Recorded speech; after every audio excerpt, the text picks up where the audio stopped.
용서는 단념하고 포기하라는 수동적 행위일 뿐일까? 이해할 수 있다고 해서 용서가 가능할까? 신의 선물과 같은 무조건적인 사랑과 용서가 가능할까? 용서의 자격과 권리가 우리 인간에게 과연 있을까? 용서는 한순간에 일어나는 것이 아니다. 시간을 두고 진행되고 시간과 함께 완성된다. 용서에 대해 우리는 다시 새롭게 배워야 한다. 용서. 참으로 거창한 말이다.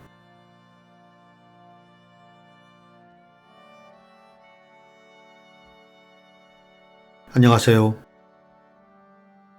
오늘도 여러분 곁으로 찾아온 책엔 깜씨입니다.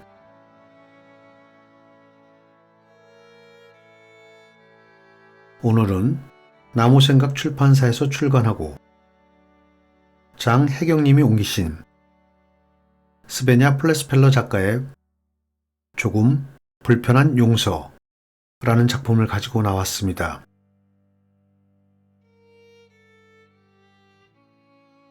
여러분, 용서 그러면 어떤 의미로 다가오나요? 관대함, 구원, 이해, 이런 걸까요?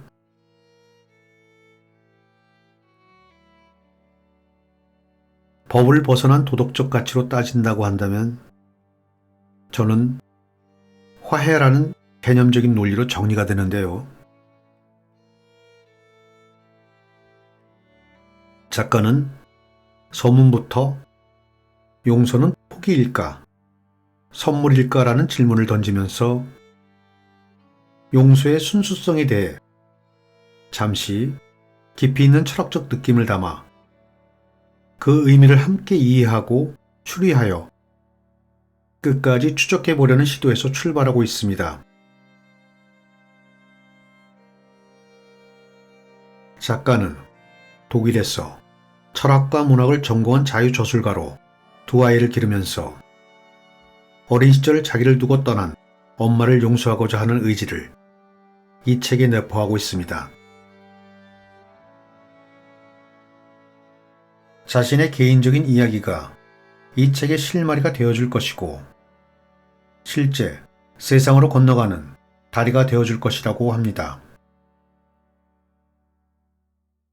작가는 입으로 엄마를 용서해 라는 말은 너무 유치하고 불손하며 너무 상투적이라면서 용서는 난 널 사랑해 라는 말과 비슷한 효력과 절대성을 갖는다고 합니다.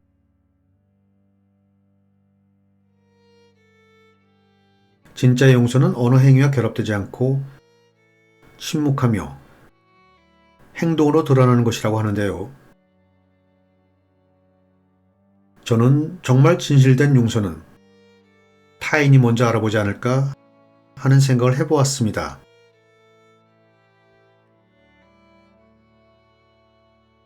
이 책의 구성은 저자가 용서를 추적하고 질문해 보려는 세 가지 방식으로 이루어지고 있습니다. 각 장의 끝부분마다 중범죄를 경험한 사람들의 이야기를 언급하고 있으며 첫째는 용서는 이해해야 한다는 뜻일까? 즉, 피해자 입장에서 서술하였으며 둘째는 용서는 사랑한다는 뜻일까? 이것은 테겔 교도소의 성경 모임을 찾아가서 사람을 죽인, 그것도 사랑했던 한 여자를 자기 손으로 죽인 한 남자의 입장에서 용서의 문제가 어떤 방식으로 제기되는지를 거론하고 있으며, 셋째는 용서는 망각한다는 뜻일까? 라는 것은 피해자의 시각과 가해자의 시각이 한 곳으로 모여 용서란 철학의 암묵적 구심점으로 질문을 던지고 있습니다. 저는 여기서 낭독할 부분인 두 번째, 용서는 사랑한다는 뜻일까? 태겔 교도소에 복역 중인 사람들과의 용서에 관한 질문들로 이어가 보도록 하겠습니다. 오늘도 저와 함께 끝까지 해주십시오.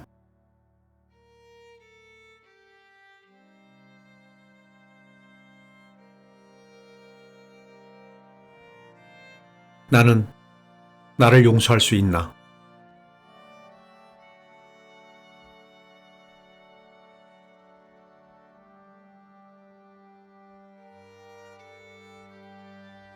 이곳에서 보낸 26년 동안 나는 그 행위로 인해 무척 괴로웠습니다.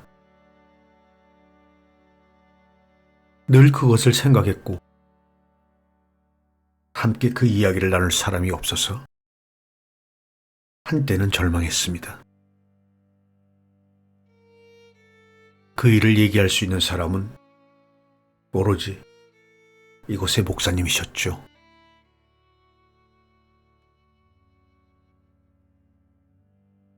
태겔 교도소의 작은 부엌 분위기가 셰어하우스 같았고, 식탁에는 김이 모락모락 올라오는 들장미 열매차와 쿠키 접시가 놓여 있었다. 나는 일주일에 한 번 모이는 교도소 성경 공부 모임에 참석했다. 내가 미리 부탁한 덕에 그날의 주제는 용서였다. 그곳에서 26년째 복역 중인 그 남자는 내 왼쪽에 앉아 있었다. 상념에 젖은 노인이었다. 눈 밑에 다크서클, 희끗희끗한 머리, 피곤한 표정. 말하는 것조차 무척 힘이 들어 보였지만 그날의 모임에서 자기 이야기를 차근차근 들려준 사람은 그 노인뿐이었다. 그보다 젊은 4명의 죄수도 성경 공부 모임에 참석했다.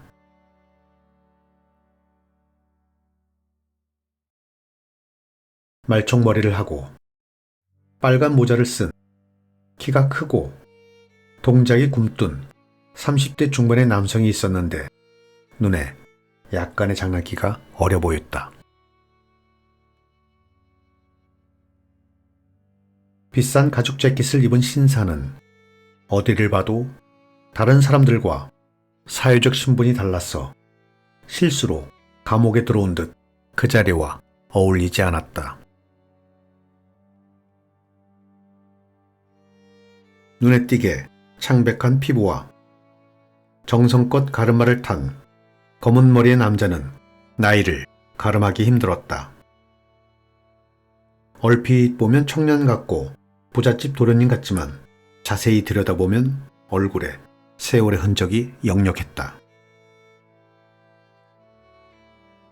40 정도의 마지막 남자는 떡 벌어진 어깨를 가졌지만 빡빡 민 대머리와 바른 자세, 차분한 음성 때문에 스님 같아 보였다.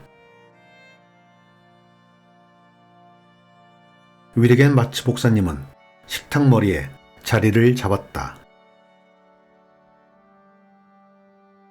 그는 그날 모임을 내게 맡기면서 한 가지 조건을 걸었다. 수인들에게 이름을 묻지 말라는 것이었다. 그래서 나는 그들의 이름도 죄명도 몰랐다. 다만 그들 중에 종신형이 있다는 사실만 들어서 알고 있었다. 목사님은 당시 저한테 왜 교회로 안 갔냐고 하셨죠? 노인이 하던 말을 이어갔다. 그래서 대답했죠. 저는 교회의 최고법을 어겼습니다. 저는 사람을 죽였어요. 교회에서 해줄 일이 없습니다. 그런데 목사님은 제 잘못을 깨우쳐 주시며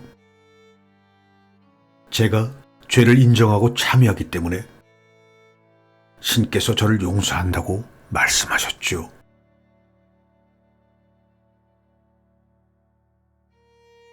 나는 신이 그를 용서했다면 그도 자신을 용서할 수 있는지 물었다. 아니요. 노인이 대답했다. 그는 자신의 행동이 너무 나빴다고 말했다. 너무 나빴기에 자해를 했고 같은 수인들도 공격했노라고. 혼자서 자주 물어봤습니다. 이러다가 어떻게 될까? 내가 또 미쳐 날뛰다가 누군가를 해친다면? 그때 목사님께서 마음의 평화를 찾게끔 도와주셨습니다. 이제 저는 공격하지 않을 겁니다. 하지만 내 자신을 용서할 수는 없습니다. 앞으로도 결코 용서할 수 없을 겁니다.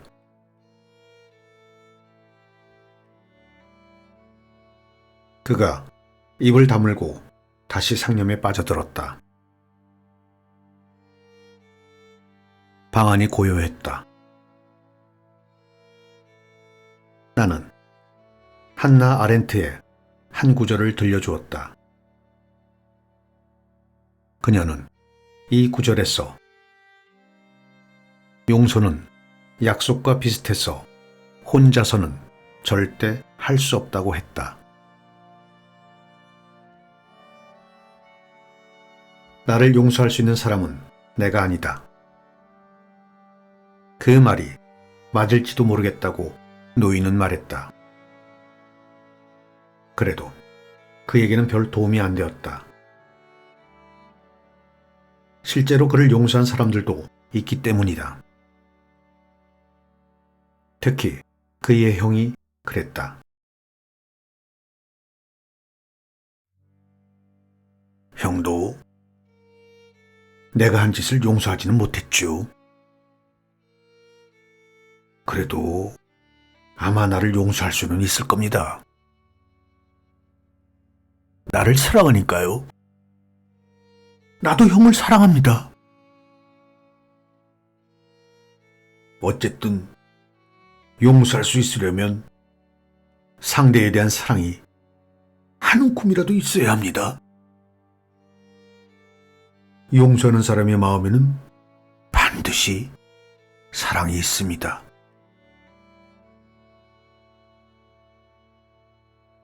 그렇다고 하더라도 내가 나를 용서하지 못한다는 사실이 달라지지는 않습니다. 라고 노인은 나지막히 덧붙였다.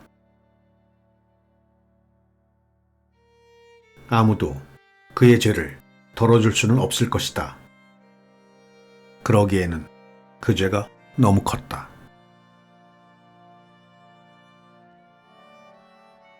그 순간 가죽 재킷을 입은 남자가 끼어들었다. 죄를 덮고 싶다는 것은 감흥없는 욕심이라고. 그는 여기 감옥에서 심리치료를 받는데 치료사가 자꾸 어머니 이야기를 꺼내서 놀랐다고 한다.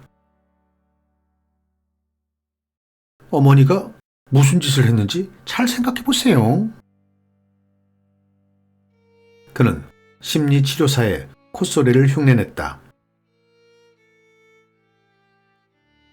그 순간 우리 어머니의 모습이 떠올랐어요. 76세 중증 파킨슨병을 앓고 있는 우리 어머니. 어머니는 평생 제 걱정만 하셨어요. 그런데도 오히려 내가 피해자 역할을 강요당하고 있어요. 내가 왜 범죄를 저질렀는지 몇 가지 쓸만한 논리를 찾겠다고요. 허허이 참.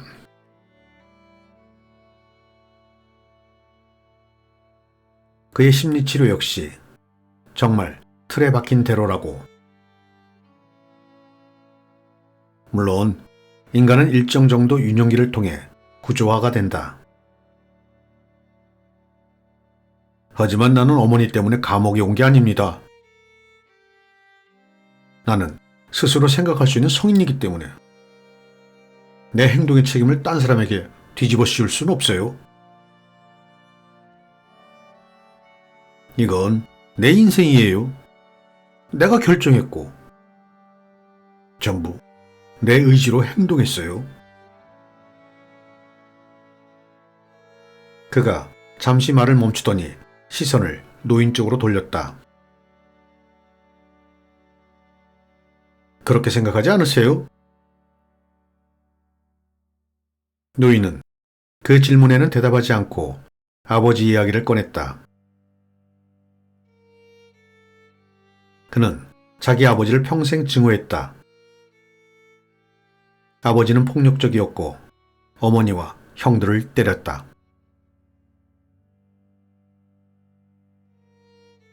나는 아버지가 아끼는 아들이었어요. 그래서 나는 맞지 않았지요. 하지만 그 모든 것을 옆에서 같이 지켜봐야 했습니다.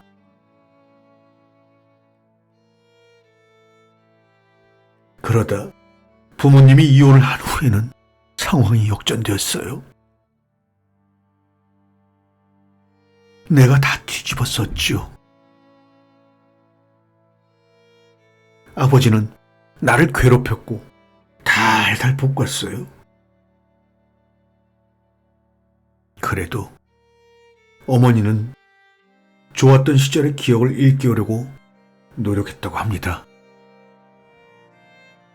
아버지를 원망하지 말라고 하셨죠.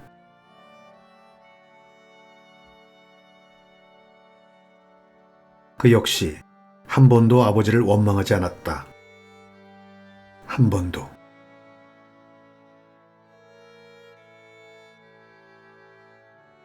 아버지를 용서하셨나요?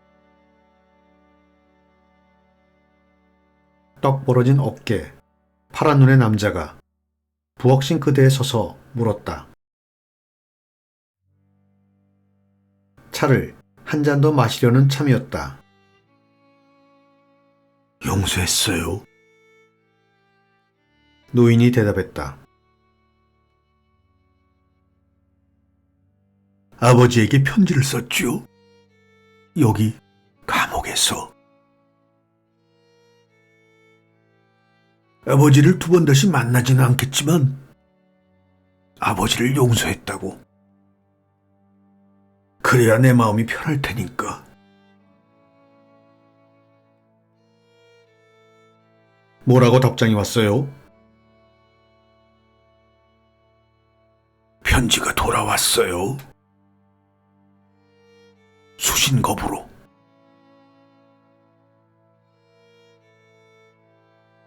물론 아버지가 편지를 뜯어보지도 않은 것은 참 슬펐다고 그는 말했다.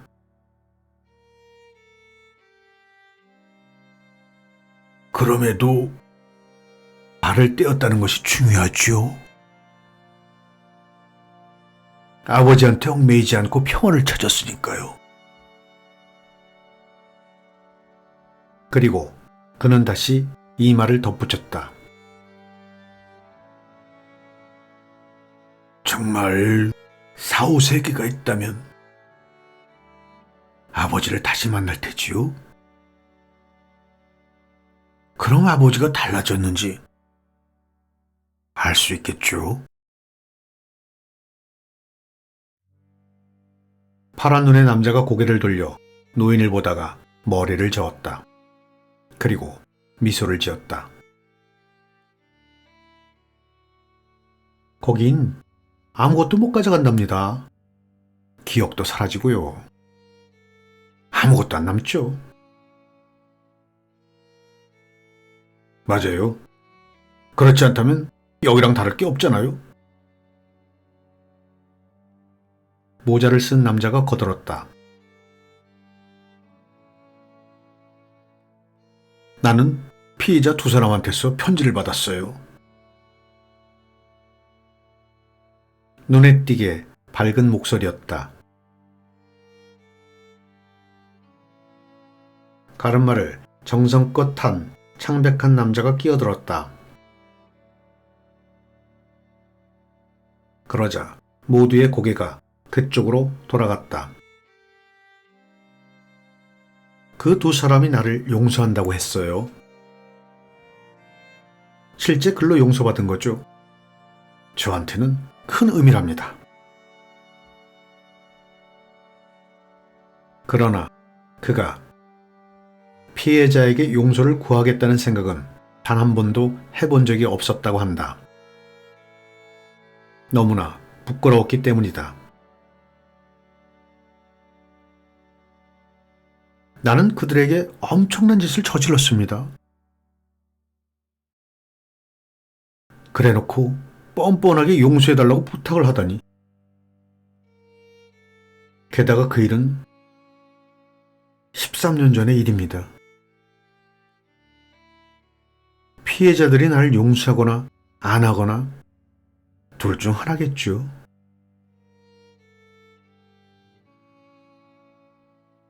나는 그에게 피해자가 가해자를 용서하려면 먼저 가해자의 동기를 이해해야 하는 것이냐고 물었다. 당연히 그렇겠죠. 이해를 하면 용서하는 데 도움이 되겠죠.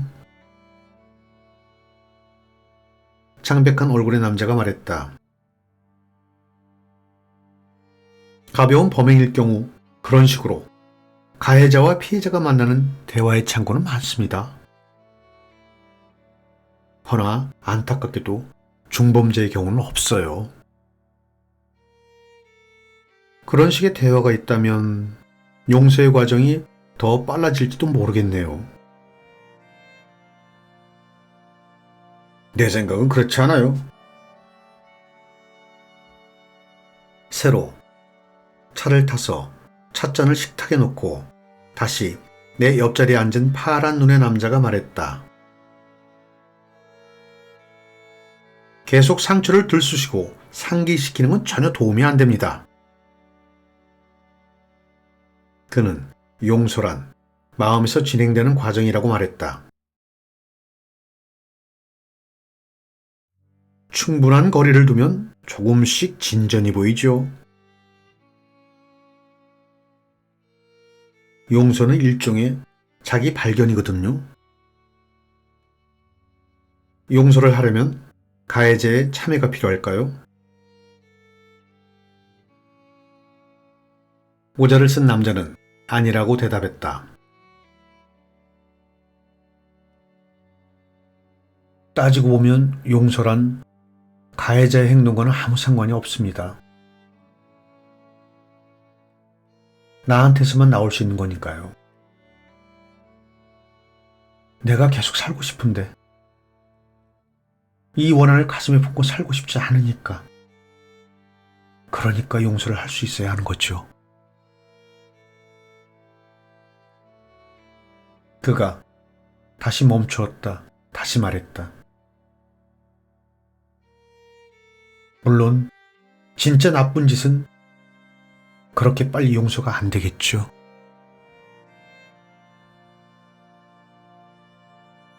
나는 다시 한번 한나 아렌트를 들먹였다.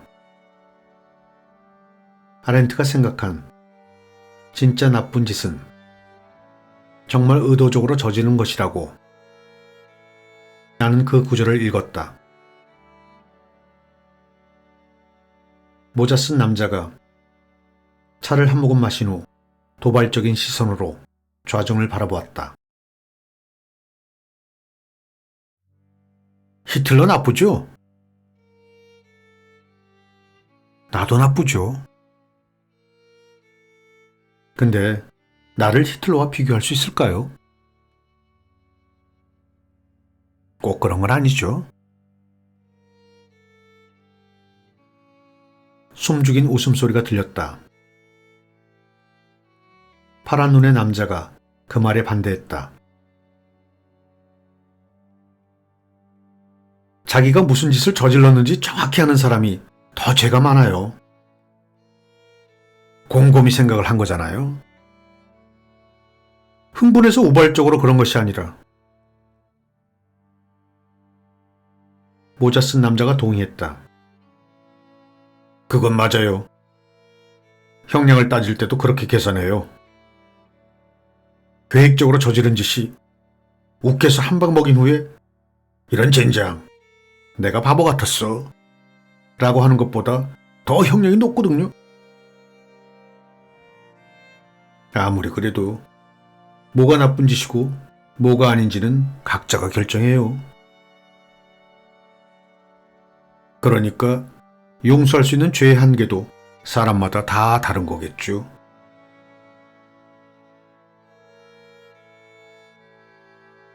용서는 인간을 더 위대하게 만듭니다. 노인이 말했다. 외가 쪽 친척들은 항상 내 편이었지만 친가 쪽 친척들은 늘 나를 타박했죠.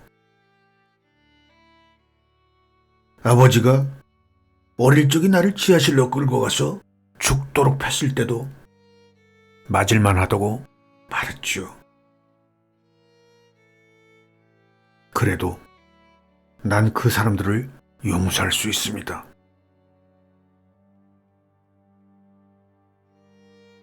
가죽 재킷을 입은 남자가 의자를 바로 하더니 식탁에 팔꿈치를 대고 자세를 똑바로 했다.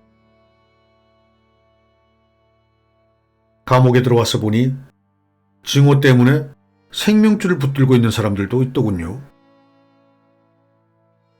한번 상상해 보세요. 당신은 자신이 무죄라고 생각합니다. 하지만 모두가 당신을 모른 척했죠. 그래서 평생 동안 갇혀 살았습니다. 이런 사람들은 대부분 이를 갈며 복수하겠다는 일념으로 삽니다. 이들의 마음을 바꾸어 용서해야 행복하다고 설득한다면 아마 목을 맬 겁니다.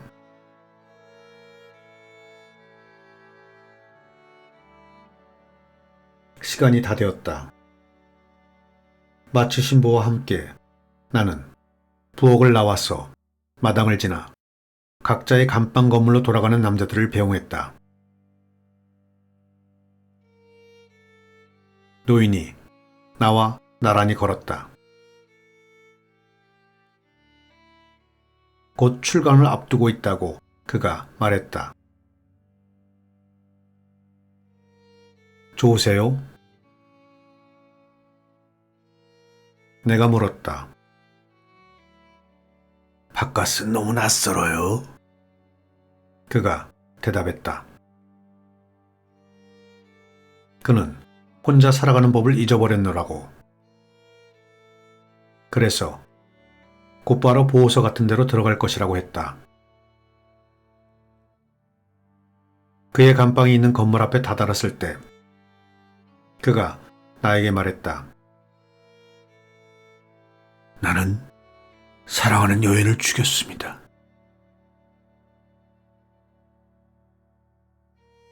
사랑하는 여인.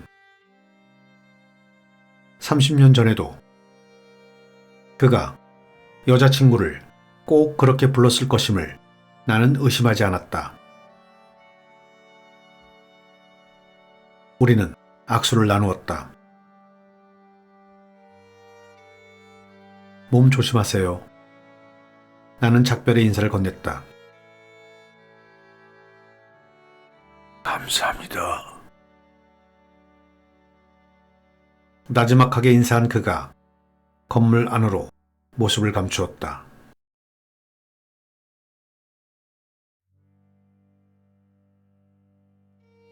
오늘 낭독은 여기까지 하겠습니다. 오늘도 끝까지 저와 함께 해주셔서 감사합니다.